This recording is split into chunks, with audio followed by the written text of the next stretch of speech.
कृपया ध्यान रखें कि इस चैनल में सभी की सभी जो जानकारी है वो शैक्षिक और सूचनात्मक उद्देश्यों के लिए है। इस यूट्यूब चैनल में प्राप्त किसी भी जानकारी को वित्तीय सलाह, कानूनी सलाह या तो व्यक्तिगत सलाह के रूप में नहीं लिया जाना चाहिए।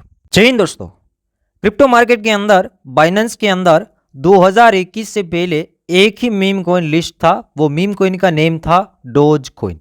उसके बाद धीरे धीरे करके बाइनेंस के अंदर पीप नेम का मीम क्रिप्टो करेंसी लिस्ट होता है। उसके बाद फ्लोकी इनू है वो लिस्ट होता है। वहां तक तो हम समझे कि फ्लोकी के पीछे एलोन भैया है और पीप के पीछे भी एलोन भैया का थोड़ा बहुत हाथ है और डोज कॉइन के पीछे भी बड़ा हाथ है एलोन भैया का। तो कहीं ना कहीं हम मानते थे कि बाइनेंस एक अच्छा एक्सचेंज है, कोई एरे गहरे प्रोजेक्ट को वो लिस्ट नहीं करेगा और नहीं भी करता था। डोज कॉइन था, पीप था और फ्लोकी इनू था, तीन ही मीम कॉइन थे और उसके पीछे भी बड़े सेलिब्रिटी का हाथ था। अब धीरे धीरे जब से सीजी जेल के अंदर चले गए उसके बाद कोई भी कॉइन को बाइनेंस लिस्ट कर रहा है। ऐसे हम देखेंगे तो आज के दिन एक ऐसा अपडेट हमारे सामने आता है, एक साथ तीन मीम क्रिप्टो करेंसियों को बाइनेंस लिस्ट करने जा रहा है। उसके अंदर नेम है नेरो, टर्बो और बेबीडोज। अब देखिए तीनों के तीन बहुत ज्यादा रिस्की मीम कॉइन है। मुझे जरा सा भी सही नहीं लग रहा है कि ये मीम कॉइन बाइनेंस क्यों लिस्ट करने जा रहा है। मुझे ये समझ में नहीं आ रहा है कि ऐसे एरे गिरे मीम कॉइन को ये बाइनेंस लिस्ट क्यों कर रहा है, क्योंकि बाइनेंस एक जेन्युइन ऐसा एक्सचेंज है कि कोई भी प्रोजेक्ट ऐसे लिस्ट नहीं होगा। अपने फायदे के लिए बाइनेंस कभी भी कोई गलत मीम को इनको लिस्ट नहीं करता था, लोगों का फायदा देखता था और साथ ही साथ ये भी देखते थे कि कहीं लोगों के साथ नुकसान ना हो। ये सारी की सारी चीजें इस सीजी देखते थे और उसके बाद ही कोई भी मीम कोइन या तो कोई भी प्रोजेक्ट को लिस्ट किया जाता था। जब से सीजी चले गए फिर कुछ भी हो रहा है बाइनेंस के अंदर और बाइनेंस के अंदर ये तीन मीम कोइन लिस्ट होने वाले हैं। मुझे ठीक नहीं लग रहा है, मुझे गलत लगा, बहुत बुरा लगा कि दूसरे एक्सचेंज कोई भी मीम अपने फायदे के लिए लिस्ट कर लेते। पैसा मिल रहा है मीम कॉइन लिस्ट करो, जब डेड हो जाए तो डिलिस्ट कर दो। हमें लगता था कि बाइनेंस के अंदर जो भी प्रोजेक्ट है वो सही है, क्योंकि बाइनेंस सोच समझ के कोई भी प्रोजेक्ट को लिस्ट करता था। अब ये तीन मीम कॉइन आ गए, अब बाइनेंस से भी ट्रस्ट मेरा जा रहा है कि अब तो भाई बाइनेंस भी सभी के साथ आ रहा है।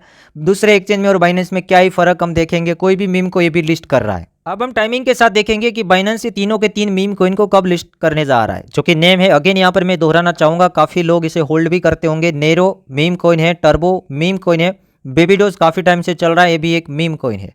अब जो लिस्टिंग की हम बात करेंगे तो 16 सितंबर 2024 10 यूटीसी के टाइम पे यहाँ पे ट्रेडिंग पेयर ओपन हो जाएंगे। नेरो यूएसडीटी, टर्बो यूएसडीटी और 1 लाख बेबीडोज यूएसडीटी नेम के जो ट्रेडिंग पेयर हैं हमारे सामने आ जाएंगे और यहाँ पे ट्रेडिंग शुरू हो जाएगा। जो कि ट्रेडिंग तो शुरू होगा ही होगा, ये लोगों ने लिस्टिंग की बात कर दी है। हो सकता है शॉर्ट टर्म पंप हो, बट ये एकदम से मीम कॉइन है, बहुत ज्यादा रिस्की मीम कॉइन है।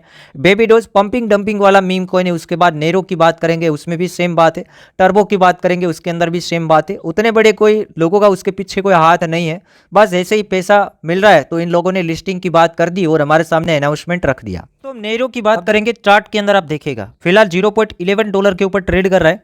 लिस्टिंग के अनाउंसमेंट के बाद पंप होने के बदले डंप खा रहा है। डंप क्यों खा रहा है और लिस्टिंग क्यों किया गया है वो भी मैं बताता हूं। देखिए अनाउंसमेंट के तुरंत बाद यहाँ पे डंप आया है। अब देखिए ऐसा क्यों हो रहा है वो भी मैं यहाँ पे एक्सप्लेन कर देता हूँ। डेली टाइम फ्रेम के अंदर चार्ट देख लेते हैं कि ऐसा हो क्यों रहा है।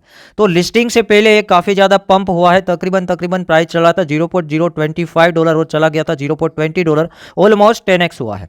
तो मैं कहूंगा अगर आप होल्ड करें तो मे भी यहाँ पे प्रॉफिट बुकिंग बनता है 50%, 60%, 70%, क्योंकि ये लोग इसीलिए लिस्टिंग करवाते हैं, पहले पंप कर देते हैं, लिस्टिंग के टाइम पे हमारे जैसे रिटेल यहाँ पे फंस जाए, फिर ये लोग प्रॉफिट बुक कर ले।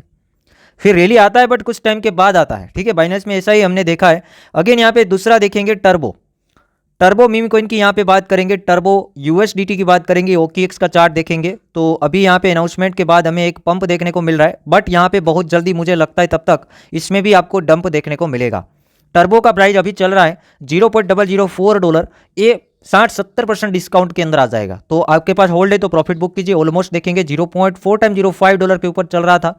100x के आसपास इस टर्बो ने पहले से प्रॉफिट दे दिया है, क्योंकि बड़े लोगों को, अंदर वाले लोगों को मालूम रहता है कि बाइनेंस लिस्टिंग है, इसलिए ये रैली है वो जारी रहा और इसीलिए यहाँ पे सस्टेन किया है। जैसे लिस्टिंग होगा, लिस्टिंग के 1 घंटे पहले से मेरे हिसाब से इसके अंदर भी डंप आना शुरू हो जाएगा, टर्बो के अंदर भी। उसके बाद हम बात करेंगे बेबीडोज के बारे में। तो बेबीडोज के अंदर भी सेम सिचुएशन है कि भाई अभी लिस्टिंग के टाइम पे प्रॉफिट बुकिंग बनता है। MEXC का चार्ट देखेंगे, देखिए पंप यहाँ पे हमें देखने को मिल रहा है। बेबीडोज की बात करेंगे तो बेबीडोज के अंदर चार्ट थोड़ा सा अलग है, चार्ट डिफरेंट है, जो कि शॉर्ट टर्म में यहाँ पे डंप वंप देखने को मिल सकता है। 2022 से प्रोजेक्ट आया, ऑलमोस्ट 2 साल इसके अंदर हो चुके हैं बेबीडोज के अंदर। तो बेबीडोज बॉटम इसका लेवल है, काफ़ी सारे जीरो यहाँ पे देखने को मिल रहे होंगे, जो कि मैं यहाँ पर एक बार हॉरिजॉन्टल लाइन लगा के बताता हूँ कि बॉटम लेवल क्या रहा है। 0. बार देखिए ये सपोर्ट लेके बार बार ये पंप यहाँ पे हमें देखने को मिला है, तो ज़्यादा दूर नहीं गया है, 2x भी नहीं हुआ है बॉटम से, एकदम बॉटम से 2x भी नहीं हुआ है, तो बेबी डोज में शायद अच्छा रह सकता है। थोड़ा पुराना मीम कॉइन है तो इसे आप अभी कुछ टाइम के लिए रख सकते हैं, बट नेरो इन टर्बो में हावी डंप की संभावना मुझे लगते हैं, तो बाहर निकल सकते हैं। मैं आगे वीडियो बनाऊंगा, जैसे ही डंप होगा आपके सामने रखूंगा वीडियो। मुझे लगता है तब तक वो दोनों के दोनों मीम कॉइन अभी के टाइम पे डंप हो सकते हैं।